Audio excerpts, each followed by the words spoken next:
Pemirsa, Presiden Prabowo Subianto melanjutkan kunjungan kenegaraannya ke Rusia. Kunjungannya ini untuk memenuhi undangan khusus Presiden Rusia Vladimir Putin.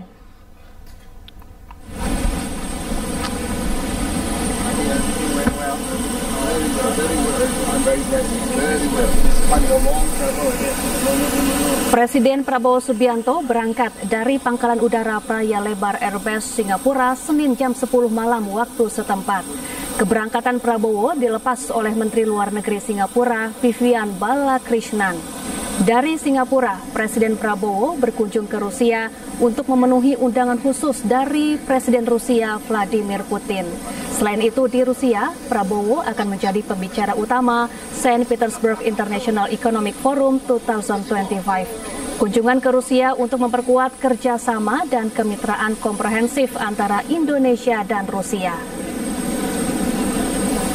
Undangan itu dikirim sekitar bulan Februari kepada Pak Prabowo. Waktu itu ada dua undangan sebenarnya. Yang pertama adalah undangan menghadiri Victory Day di bulan Mei yang lalu. Kemudian yang kedua adalah undangan mengikuti St. Petersburg Economic Forum ini dengan berbagai perkembangan dan dinamika dan pertimbangan, beliau memutuskan untuk hadir yang St. Petersburg, dan dari pihak Rusia sendiri memanfaatkan ini untuk. Ya, sebelum berangkat ke Rusia, Presiden Prabowo melakukan kunjungan kenegaraan di Singapura. Diplomasi bunga anggrek mewarnai pertemuan antara pemimpin kedua negara.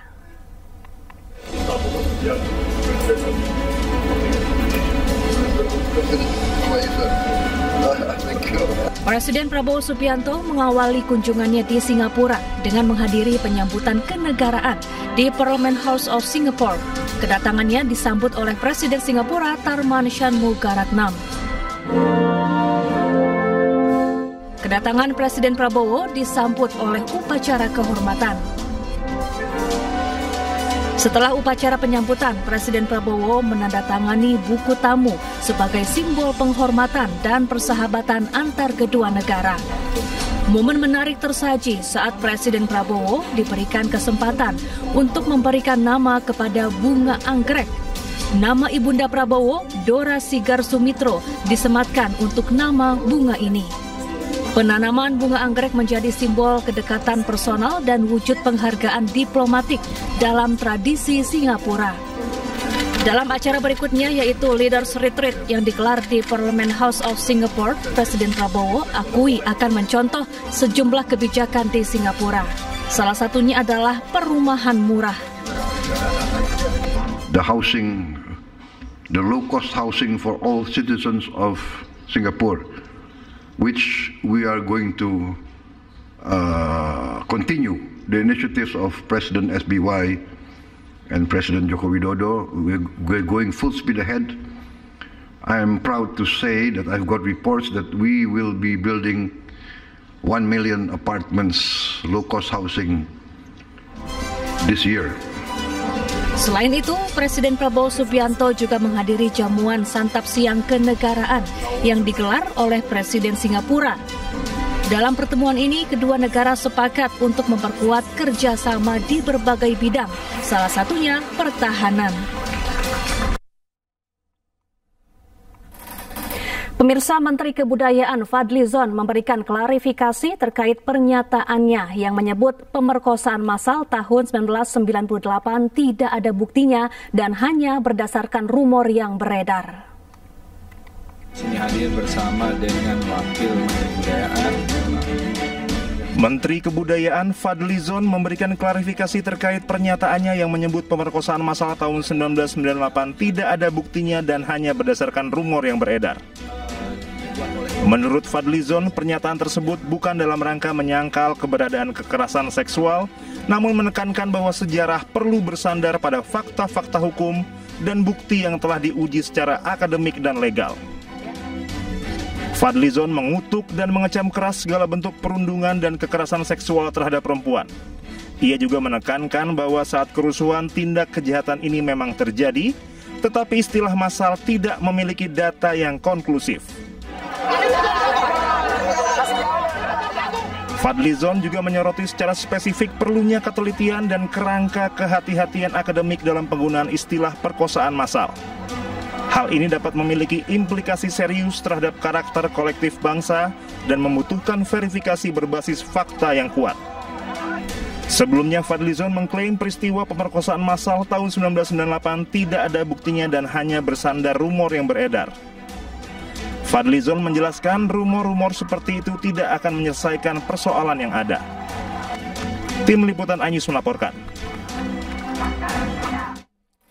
Ya, tim gabungan pencari fakta dalam laporannya pada 1998 mencatat setidaknya 85 korban kekerasan seksual di berbagai kota, termasuk pemerkosaan massal terhadap perempuan Tionghoa. Tragedi Mei 1998 menjadi salah satu peristiwa bersejarah di Indonesia.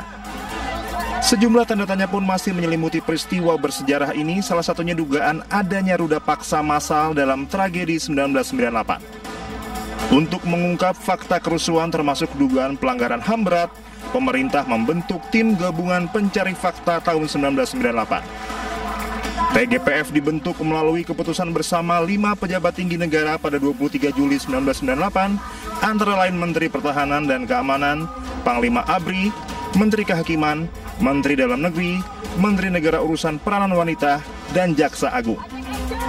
Hasil penyelidikan tim gabungan pencari fakta tahun 1998 mencatat sedikitnya 85 kasus kekerasan seksual, termasuk 52 kasus pemerkosaan yang terjadi selama kerusuhan.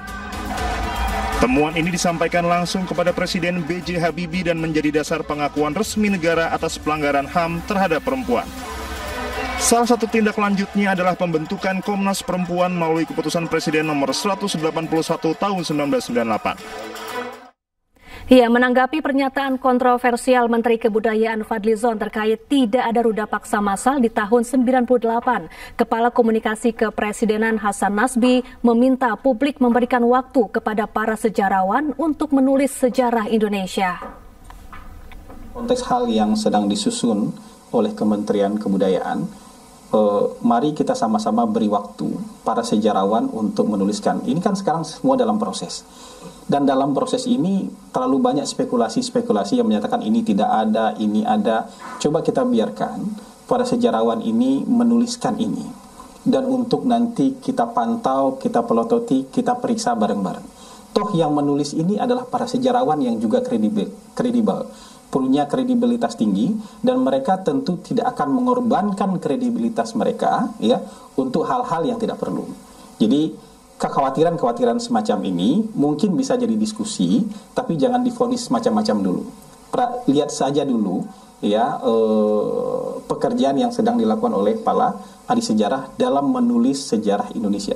Ini bukan menulis ulang, tapi melanjutkan menulis sejarah Indonesia. Karena mungkin terakhir sejarah Indonesia ditulis tahun berapa? Tahun 98, tahun 97, 98. Dan dari 98 ke sini tidak ditulis lagi. Jadi kita lihat dulu mereka menulis apa.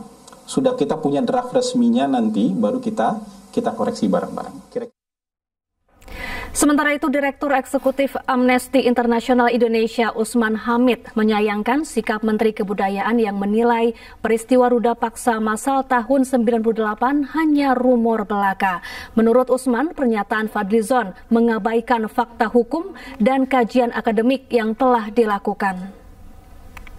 Sejarah memang perlu bersandar pada fakta-fakta hukum ya, atau fakta-fakta akademik, katakanlah begitu, bersifat ilmiah gitu.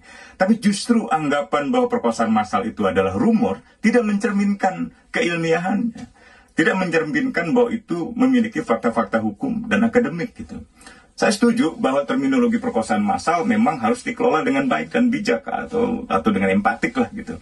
Tapi justru dengan prinsip kebijaksanaan dan sikap empatik itu seharusnya Menteri Kebudayaan tidak mengeluarkan istilah rumor sebagai sikapnya yang Kita ke informasi lain, pemirsa. Presiden ke-7 RI Joko Widodo menanggapi santai ahli digital forensik Rismon Sianipar yang mendatangi rumah dosennya Kasmujo. Jokowi mempersilahkan Rismon untuk mengecek lokasi kuliah kerja nyata di Boyolali, Jawa Tengah.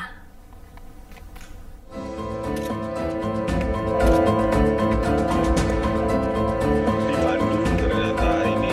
Kenalkan Pak, saya Rismon Sianipar, Pak. Ahli digital forensik Rismon Sianipar masih meragukan keaslian ijazah Presiden ke-7 RI Joko Widodo. Rismon Sianipar nekat mendatangi rumah Kasmujo di Pogung Kidul, Kabupaten Sleman, Yogyakarta untuk mengkonfirmasi apakah benar Kasmujo adalah dosen pembimbing skripsi dan akademik Jokowi meski hal tersebut melanggar aturan. Dalam video, Kasmujo pun menyebut bahwa dirinya bukanlah dosen pembimbing skripsi dan akademik Joko Widodo. Bapak saat itu berarti bukan pembimbing skripsi? Jelas, bukan. Bukan pembimbing akademik? Bukan.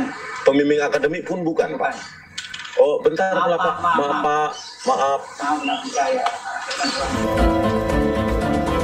Terkait hal ini, Jokowi pun menanggapi santai.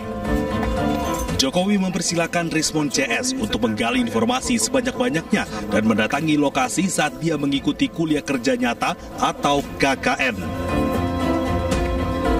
Ya, KKN dicek aja di Desa Ketoyan, di Kecamatan Wonosgoro, Kabupaten Boyolali, dicek ke sana.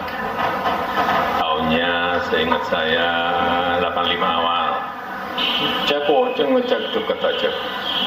Tapi peristiwanya sudah 40 tahun yang lalu. Tanya ke dulu Pak kepala desanya, kalau sudah beliau dulu waktu saya KKN sudah agak sepuh, ya tanya ke putra putrinya, gampang, dekat. Nanti KKN-nya ganti lagi, KKL-nya di mana?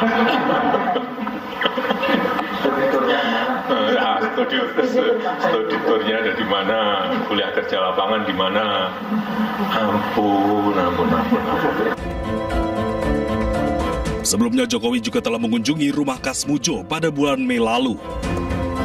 Kala itu Jokowi datang menawarkan bantuan tim hukum kepada Kasmujo atas gugatan yang dilayangkan perihal tudingan ijazah palsu.